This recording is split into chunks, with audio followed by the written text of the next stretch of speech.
Saya sedang berada di Provinsi Jawa Tengah, tepatnya di Kabupaten Pekalongan. Hari ini kita akan membahas tentang mekanisme pengelolaan DAK, dimulai dari tahap perencanaan, persiapan, hingga implementasi dari rencana kegiatan yang telah disetujui, serta kegiatan pemantauan dan evaluasinya. Saya Nisa Daulay akan bersama Anda dalam proses yang kompleks namun sangat penting ini.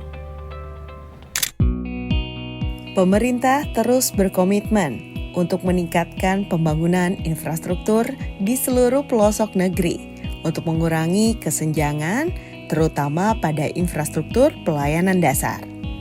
Untuk mendukung percepatan pembangunan daerah, pemerintah mengamanatkan pembinaan teknis pengelolaan dana alokasi khusus fisik kepada Kementerian PU.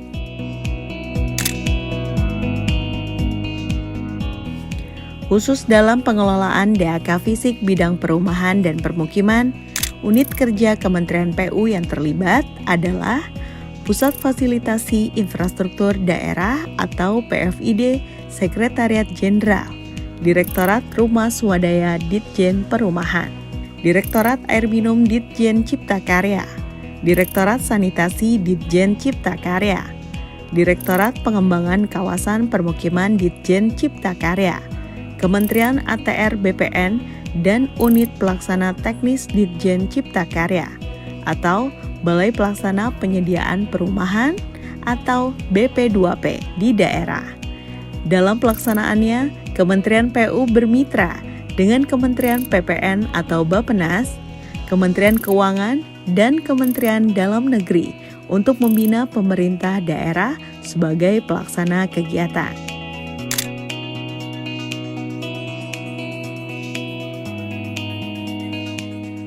Seluruh unit kerja pusat dan UPT atau Balai Pelaksana Penyediaan Perumahan atau BP2P dan Balai Prasarana Permukiman Wilayah atau BPPW di daerah merupakan ujung tombak dalam proses pembinaan teknis DAK perumahan dan permukiman, mulai dari persiapan, pembinaan, pelaksanaan, hingga monitoring dan evaluasi.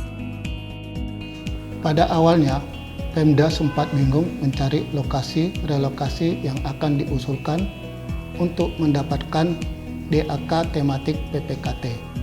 Lahan tersebut kondisinya banyak semak belukar dan lebih rendah dari lahan permukiman sekitar, sehingga diperlukan pembersihan dan pematangan lahan dengan peninggian lahan.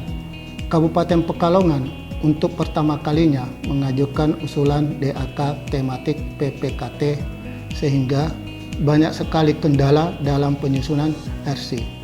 Alhamdulillah berkat kolaborasi dari berbagai pihak dari Pemda melalui Pokja PKP, Pemprov Jawa Tengah, Balai Prasarana Permukiman Wilayah Jawa Tengah, tim Kotaku, dan tim konsultan serta pihak lain. Pada akhirnya, Pemda Kabupaten Pekalongan dapat menyusun semua RC yang dibutuhkan untuk pengusulan DAK tematik PPKT.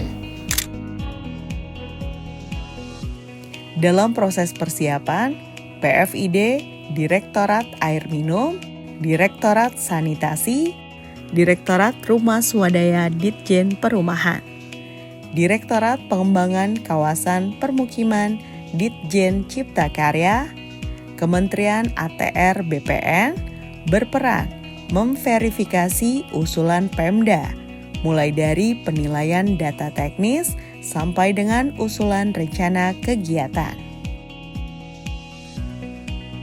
Balai-balai Kementerian PU di daerah, Balai Pelaksana Penyediaan Perumahan atau BP2P berperan dalam membantu dan menilai data teknis dan readiness kriteria yang disiapkan pemerintah daerah agar layak memenuhi persyaratan usulan rencana kegiatan.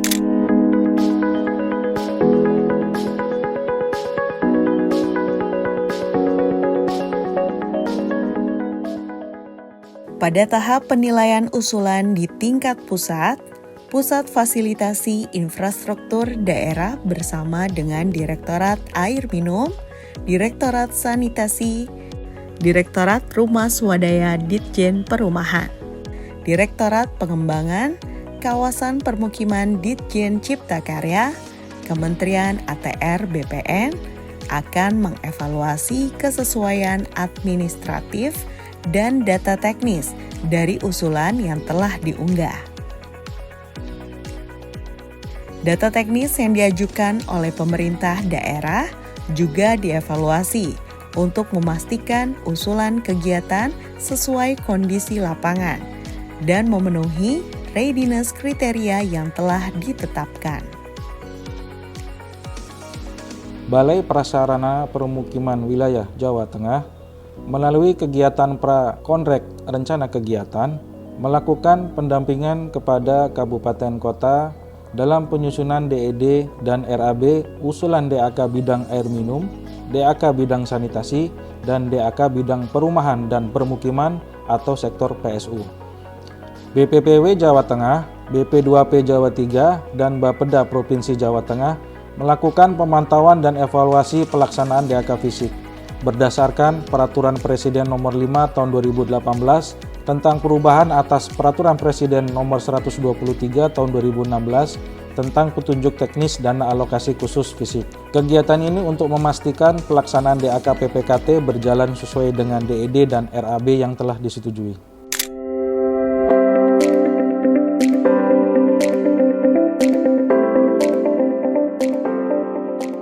Setelah alokasi DAK ditetapkan, pemerintah daerah wajib menyusun rencana kegiatan yang mencakup jenis kegiatan, lokasi, volume, anggaran, dan waktu pelaksanaan.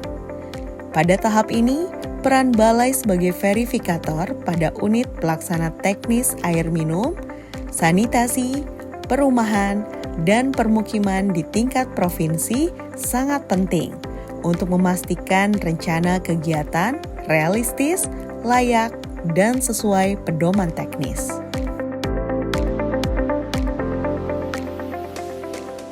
Kami berkolaborasi sangat baik dengan Kabupaten Pekalongan, tetapi sebetulnya tidak hanya dengan Kabupaten Pekalongan. Kami terus mengupayakan apa yang harus kita lakukan. Kami berkoordinasi dengan kabupaten kota, termasuk diantaranya kira-kira kalau kita bangun rumah, bagaimana terkait dengan perizinan, bagaimana terkait dengan tata ruang, dan lain sebagainya. Kami selalu berpikir bahwa kalau kami membangun permukiman, jangan menjadi pemukiman yang kumuh. Jadi ada syarat-syarat lain yang memang tadi disampaikan air bersih dan sanitasi. Di luar target yang kami lakukan dengan kabupaten, ternyata kabupaten menginisiasi. Karena ada yang namanya program DAK penanganan kumuh.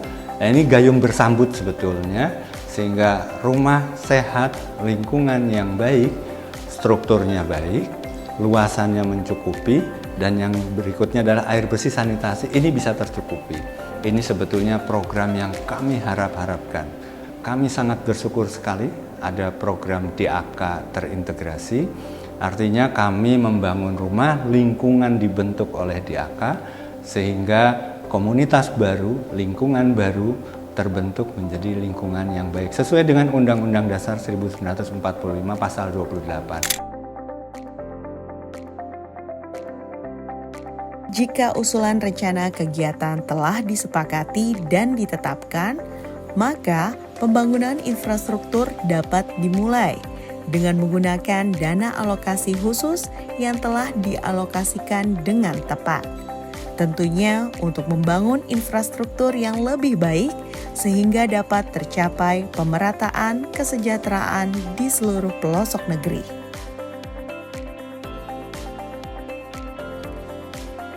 Sejauh ini kesiapan pemerintah daerah dalam mempersiapkan rencana kegiatan sudah cukup baik. Ini terbukti dari readiness kriteria yang disiapkan sudah cukup lengkap dan baik. Hal ini tidak lepas dari upaya kita bersama untuk selalu melakukan koordinasi dengan balai di seluruh Indonesia dalam mengawal pemerintah daerah dalam mempersiapkan readiness kriteria dalam pengusulan DAK tahun 2025.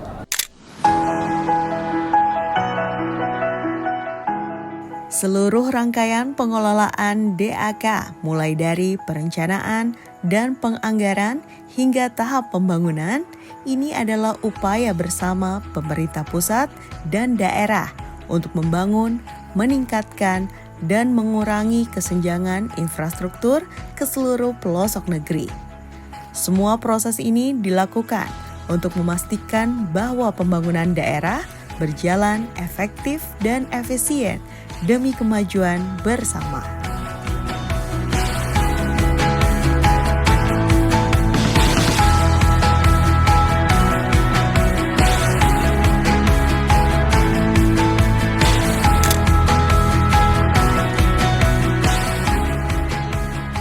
Setiap proses dalam pengelolaan DAK telah mengimplementasikan prinsip-prinsip transparansi, efisiensi, profesionalitas, dan integritas oleh pihak-pihak yang berperan di dalamnya. Pusat Fasilitasi Infrastruktur Daerah Kementerian PUPR akan terus berupaya mendukung pembangunan dan peningkatan infrastruktur daerah. Semoga informasi ini dapat memberikan pemahaman yang lebih baik tentang bagaimana peran masing-masing pihak terkait dalam pengelolaan dana alokasi khusus. Terima kasih telah menyaksikan kami. Saya Nisa Dole pamit, sampai jumpa.